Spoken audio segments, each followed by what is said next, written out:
ხელვაჩაურის გამგეობაში დღეს 2012 წელს ავღანეთში დაღუპული მინდია აბაშიძე გაიხსენეს. კოალიცია ქართული ოცნების ხელვაჩაურის გამგებლობის კანდიდატი მუნიციპალიტეტის წარმომადგენლებსა და ოჯახის წევრებთან ერთად დაღუპულის საფლავზე მივიდნენ და პატივისცემის ნიშნად საფლავი ყვავილებით შეამკეს. ნადიმ ვარშანიძემ ინიციატივაც გააჟღერა, აღნიშნა, რომ სამომავლოდ მუნიციპალიტეტში მინდია აბაშიძის სახელობის სპორტული ტურნირები გაიმართება. 22 წლის მინდია აბაშიძე მეორე კონტრაქტით ავღანეთში იბრძოდა. იგი ავტომანქანაში ნაღმზე აფეთქდა, მეგობრის გადარჩენის მიზნით კი აფეთქებამდე ნაღმს გადაეფარა. მინდია აბაშიძე 2012 წლის 11 ოქტომბერს დაიღუპა.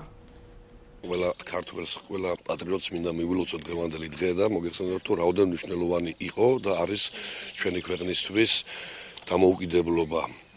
აქედან გამომდინარე, ჩვენ გვინდა პატივი მივაგოთ ყველა იმ პიროვნებას, ვინც კი ჩვენი ქვეყნის დამოუკიდებლობისათვის ერთი ნაბიჯს კი გადადგა.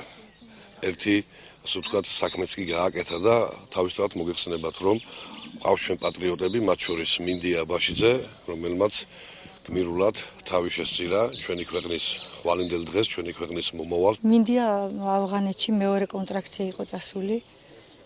ხო და ნაღმი რო ჩაუგდეს მანქანაში, ბიჭებო არადგეთო უყვირია თურმე და თვითონ ნაღს გადაეფარა და სამი ბიჭი სიცოცხლეს გადაარჩინა.